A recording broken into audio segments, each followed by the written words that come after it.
I always knew my younger sister Sophie was selfish, but I never thought she'd go as far as trashing something priceless, something that wasn't even hers to touch. I should have known better. Sophie had been getting away with things since we were kids. It was always little things, taking my clothes without asking, hogging the family computer, convincing mom and dad that I was being mean whenever I tried to set boundaries. She had this way of making herself the victim, flashing those innocent eyes and playing dumb when she got caught. And our parents, they always let her off the hook. She's younger, Emily. Let it go. I let a lot go. Growing up, Sophie and I were complete opposites. I was the responsible one, the planner, the one who kept the peace. I went to college on scholarships, got a stable job, and even bought a house before I turned 30. Sophie, on the other hand, coasted through life. She bounced between jobs, lived with our parents well into her mid-20s, and treated life like one long, never-ending vacation.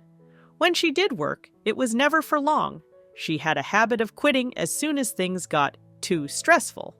When she moved into my house 6 months ago, I should have trusted my instincts and said no.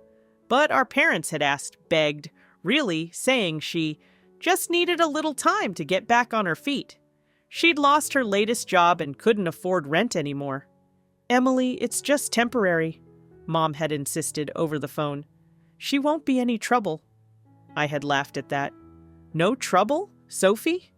She's matured, Mom had said, but even she didn't sound convinced. She just needs support. I should have refused, but deep down, I still had this misplaced sense of duty. She was my sister, and despite everything, I wanted to believe she could change. So I let her move in under one condition. She would clean up after herself and respect my space. It was my house, after all. That lasted about a week. At first, it was small things, leaving her dishes in the sink, using my skincare products without asking, piling her laundry on the couch instead of folding it. Then it escalated. She took over the living room, blasting reality TV at full volume late at night. She borrowed my expensive perfume and left it half empty. She invited friends over without warning. When I tried to talk to her about it, she brushed me off. Relax, Em. You're so uptight all the time. Loosen up. I gritted my teeth but held my tongue. After all, I could put up with it for a little longer, right? She was supposed to be looking for a job. She was supposed to be saving money. She was supposed to be moving out soon. Then she did something I couldn't ignore. Among the few things I truly treasured was a vintage jewelry box, an heirloom from our late grandmother. It was carved from dark mahogany, the lid inlaid with delicate mother-of-pearl patterns. Inside, it had tiny compartments lined with soft, velvet fabric, each one still faintly scented with the lavender sachets Grandma used to keep in her drawers. It wasn't just a box, it was her, a piece of her that I had left. And Sophie threw it away. I found out by accident. I had gone to my closet to take it out, intending to polish the wood like I did every few months. But when I reached the shelf where I always kept it, it was gone. I tore through my things, checking every possible place I could have put it, growing more frantic by the second. By the time I realized Sophie was the only other person who had access, my hands were shaking. I stormed into her room, my guest room, technically without knocking. She was sprawled on the bed, scrolling through her phone, completely unbothered. "Sophie, where's my jewelry box?" My voice was sharp, but I didn't care. She barely looked up. "What?" "The jewelry box. Grandma's. The one I always kept in my closet." "Oh." She rolled her eyes like I was making a big deal out of nothing. "I tossed it." I felt like the air had been knocked out of my lungs. "You what?" "It was taking up too much space," she said, like it was obvious. "I needed more room for my clothes, and it was ugly anyway." I couldn't breathe. My head was buzzing, my chest tight with rage. "Tell me you're joking," I said, my voice dangerously low. She blinked at me like I was the one being unreasonable. "It's just a box, Emily. God, calm down." I didn't even respond. I turned and ran straight outside, ignoring the cold evening air. as I sprinted to the trash bins. My hands shook as I yanked open the lid, digging through discarded coffee cups and plastic takeout containers, desperate praying that it was still there. And there it was. Buried beneath a pile of garbage, my grandmother's jewelry box lay half covered in grease-stained paper. The wood was scratched, the once gleaming mother-of-pearl dulled, but it was intact. I pulled it out, clutching it to my chest like it was something alive, my heart pounding so hard it hurt. When I turned around, Sophie was standing at the back door, watching me with a smirk. "You're seriously being so dramatic right now," she scoffed. I felt something inside me snap. For years, I had let her take from me my clothes, my space, my patience. Not this time. This time, she was going to learn what it felt like to lose something that mattered. I stood there, gripping the ruined jewelry box in my trembling hands, my fingers smudged with grease and dust from digging through the trash. My pulse roared in my ears, drowning out everything except the sheer, unfiltered rage bubbling inside me. Sophie was still at the back door, arms crossed, watching me like I was some kind of ridiculous spectacle. "It's just a stupid box," she said again, her voice dripping with condescension. "You don't have to act like I murdered someone." I turned to face her slowly, my breaths coming sharp and uneven. "This wasn't just a box, Sophie," I said, my voice dangerously quiet. "It was Grandma's. It was hers." Sophie shrugged, flipping her hair over her shoulder. "Grandma had terrible taste. Seriously, Emily, why do you even care? It was old and ugly." Something inside me cracked. I strode past her, shoving the door open so hard it banged against the wall. She barely moved, just rolled her eyes and followed me inside, like none of this was a big deal. "You're such a drama queen," she muttered behind me. "I swear, you're always so uptight about everything. It's exhausting." I didn't say a word. I walked straight to the kitchen sink, grabbed a clean cloth, and started wiping down the jewelry box with slow, deliberate movements. The once polished surface was scratched, and there was an ugly stain on the lid that wouldn't come off. My stomach twisted with grief and fury. "God, you're actually mad," Sophie scoffed. "Like really mad?" I turned my head just enough to glare at her. "Do you even feel bad?" "For what?" She let out a laugh, completely unbothered. "Emily, I did you a favor. Your closet was a mess and I needed space. I don't see what the big deal is." I stared at her, trying to comprehend how someone could be so casually cruel. "I can't believe you," I muttered. Sophie sighed dramatically and slumped onto one of the kitchen chairs. "You need to relax. It's not like I took your laptop and smashed it. I just tossed out some old junk." My fingers clenched around the cloth. I forced myself to breathe. Losing my temper wouldn't do anything. It never did. "Where are the keys to your car?" I asked suddenly. Sophie blinked. "What?" "The keys," I said, still wiping down the box with slow, controlled movements. "You drove here earlier. Where are they?" She frowned, pulling them out of her hoodie pocket. "Why?" I held out my hand. "Give them to me," she snorted. "Yeah, no, not happening." I finally turned to face her fully. "I just spent the last 10 minutes digging through garbage because of you. You owe me." She groaned but tossed the keys onto the counter. "Whatever. You're so weird."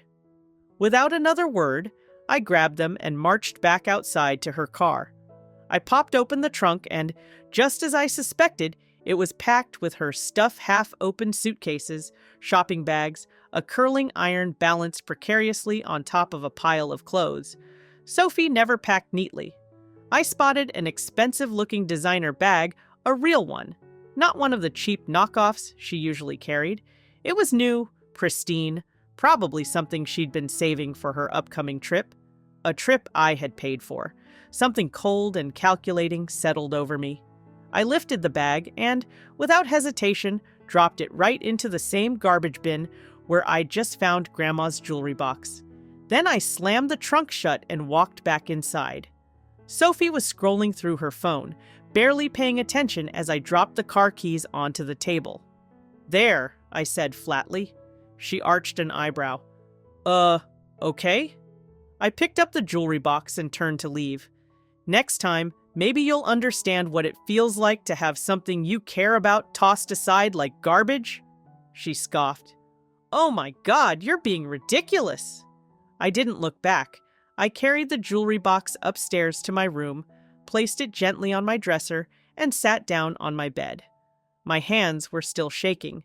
My heart pounded in my chest, not just from anger, but from something else. A realization. Sophie wasn't going to change. She never had consequences, never lost anything that truly mattered to her, and as long as I kept letting things go, she'd keep taking. But not anymore.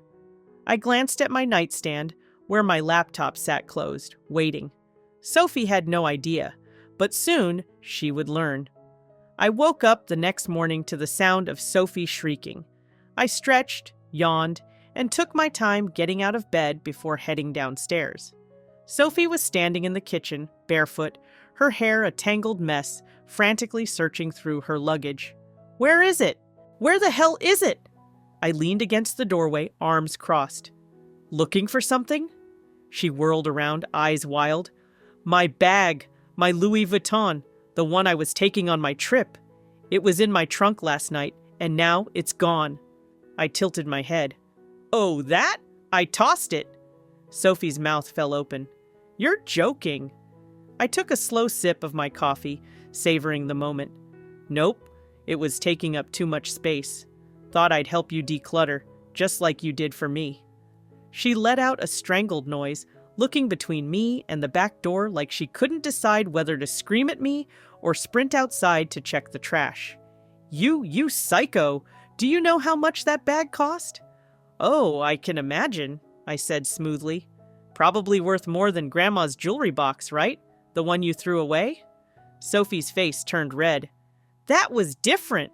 That thing was ugly and old, and I needed room in the closet. My bag was brand new, and you threw it in the trash? Are you insane?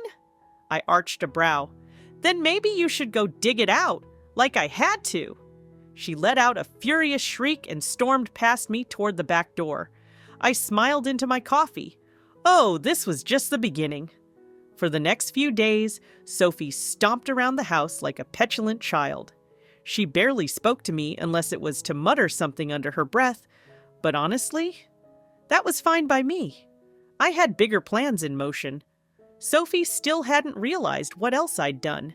Every time she mentioned her upcoming trip, her birthday getaway to the Maldives that I had paid for, I had to bite my lip to keep from smirking. She had no idea it was gone, and I was going to let her believe everything was still perfectly fine. 3 days before her departure, she started packing her bags again, replacing the lost Louis Vuitton with another equally expensive tote.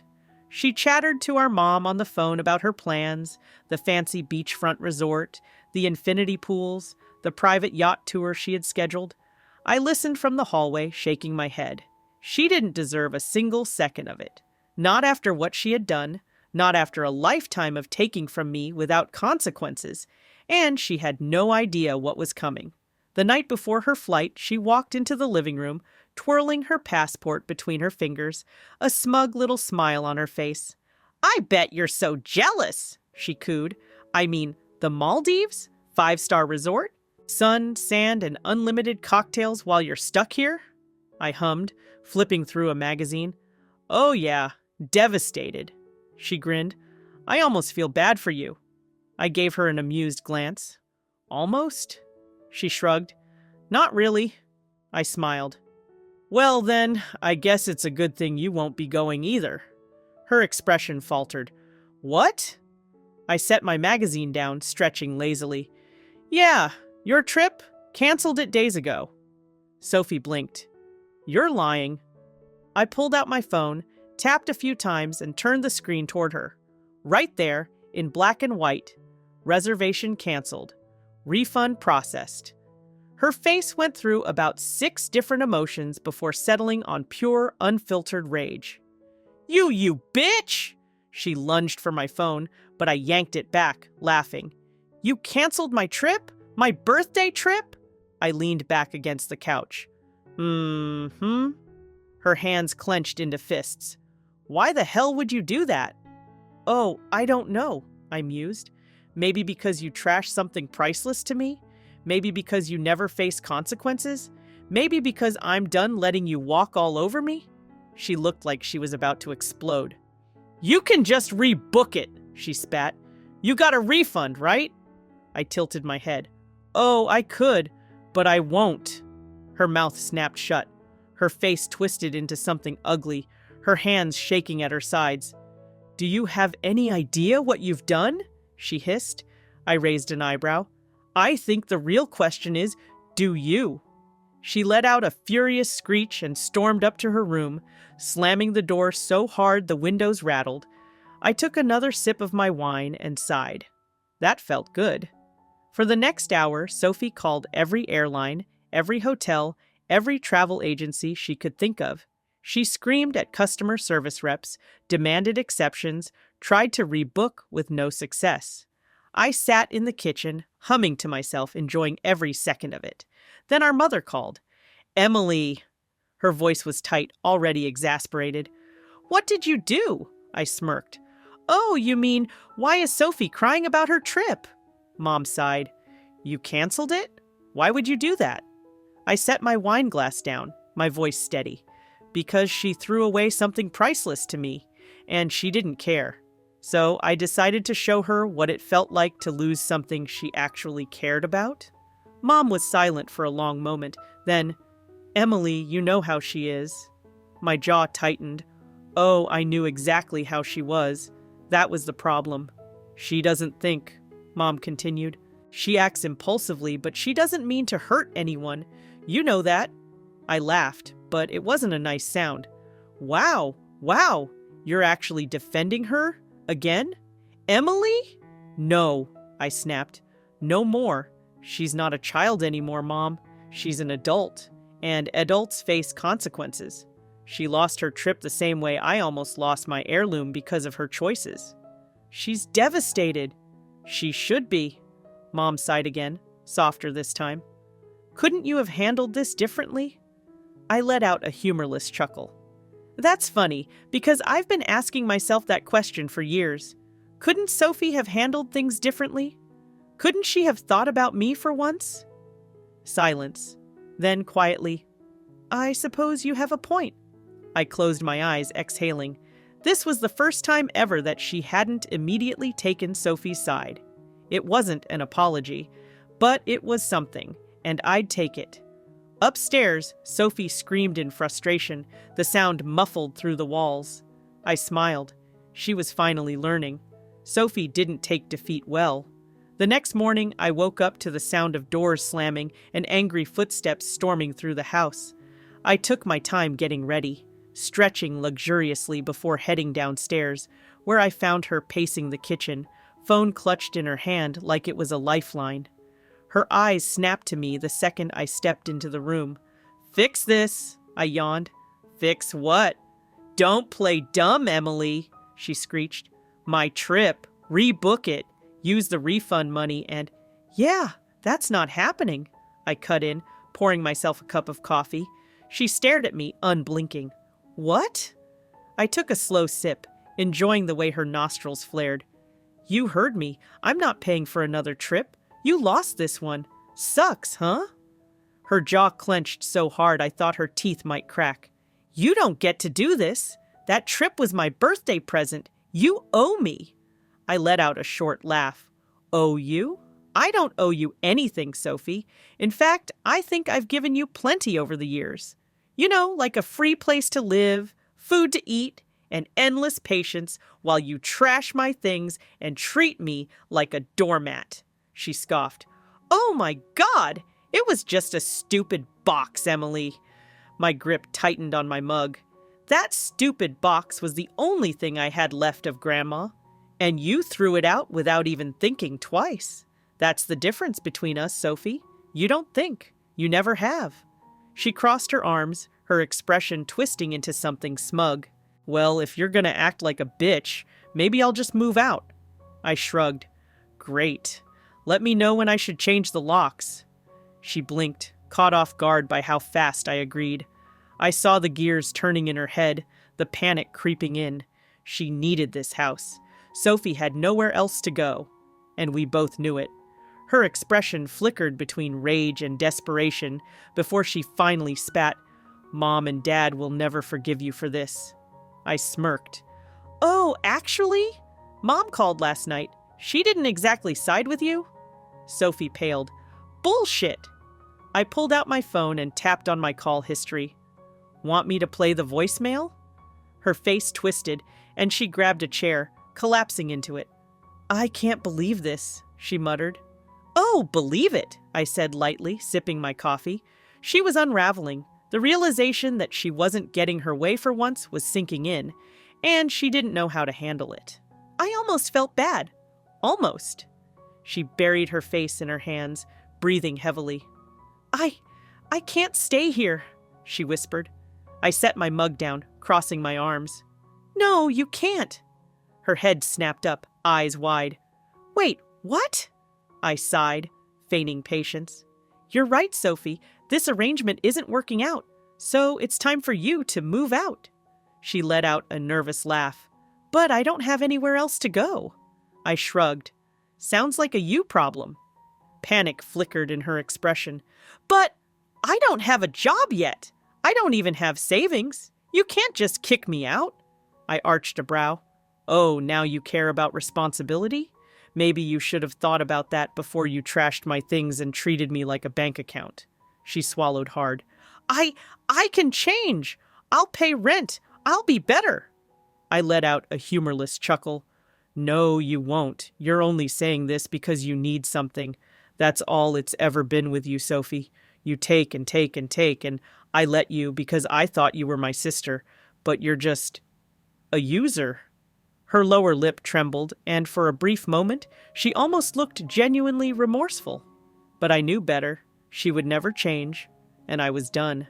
I walked past her, grabbed a piece of paper from the counter, and set it in front of her. "What's this?" she mumbled. "A lease termination notice," I said. "You have 1 week to pack your things and leave." She looked up at me, horrified. "Emily, you can't do this." "I can, and I am," I said coolly. "Now, if you'll excuse me, I have my day to enjoy." I walked out of the kitchen, leaving her sitting there, completely speechless. For the first time in my life, I had the upper hand, and I wasn't letting it go. Sophie fought me on it, of course. For the first 2 days after I handed her the lease termination notice, she sulked. She barely spoke, barely left her room, and when she did, she made sure to glare at me like I had personally ruined her life. By day 3, the tantrum started. "This is so unfair!" she shrieked as she stomped around the house, throwing things into suitcases.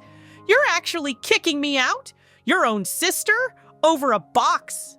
I leaned against the doorway, watching as she angrily stuffed clothes into her bags. "Not just over a box. Over years of you taking advantage of me. The box was just the last straw." She let out a loud, frustrated groan. "I was going to pay you back. I was going to start chipping in for rent." I snorted. "Sophie, if you actually intended to pay rent, you would have started 6 months ago. You didn't because you never planned to, just like you never planned to get a real job or move out." She scowled at me. "I was looking for a job." I arched a brow. "Right. That's why you spent all your time shopping and planning a vacation." She huffed, grabbing another handful of clothes and shoving them into her suitcase. "God, you're so heartless." I crossed my arms. "No, Sophie, I just finally grew a spine." She threw a shirt at me. I didn't even flinch. By day 5, the begging started. "Emily," she said, her voice softer, almost pitiful. I know I've been difficult, but I can do better. Just give me one more chance." I sighed, looking up from my laptop. "Sophie, I gave you dozens of chances, and you used every single one of them to walk all over me." She bit her lip. "I don't have anywhere else to go." I shrugged. "Then I guess you'd better figure something out." Her face crumpled, but I didn't waver. She had always used guilt to get what she wanted, and for years it had worked. Not anymore. By day 7, she was gone. She didn't even say goodbye, just slammed the door behind her, dragging her overstuffed suitcases to her car. I watched from the window as she made one last angry phone call before driving off. And just like that, my house was finally mine again. I stood in the middle of the now empty guest room, taking a deep breath. It was quiet, peaceful. For the first time in months, I wasn't walking on eggshells, bracing for whatever mess Sophie was going to leave behind next. And it felt amazing. Mom called later that evening. "Well," she sighed, "she's at Aunt Lisa's." I raised an eyebrow. "She actually convinced Aunt Lisa to take her in?" "She did," Mom admitted, "but only for a few weeks. Lisa already set a firm deadline for her to get a job and find her own place." I smirked. "Good. Maybe she'll finally learn something." Mom hesitated. "You really aren't going to let her come back?" "Nope." Another sigh. "I suppose I can't blame you." That was as close to an "I understand" as I was going to get from Mom. And honestly, it was enough. I wasn't looking for approval. I had finally done what I should have done years ago. And I had no regrets. 2 weeks later, I treated myself to a vacation.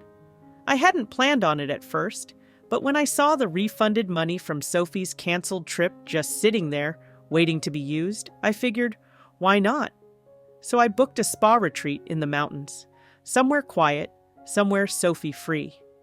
As I sat on the balcony of my cabin, sipping a glass of wine and watching the sunset, my phone buzzed with a text. "Sophie, I hope you're happy. I have to get a job now. This is all your fault." I laughed, shaking my head. Yes, Sophie. Yes, I was happy.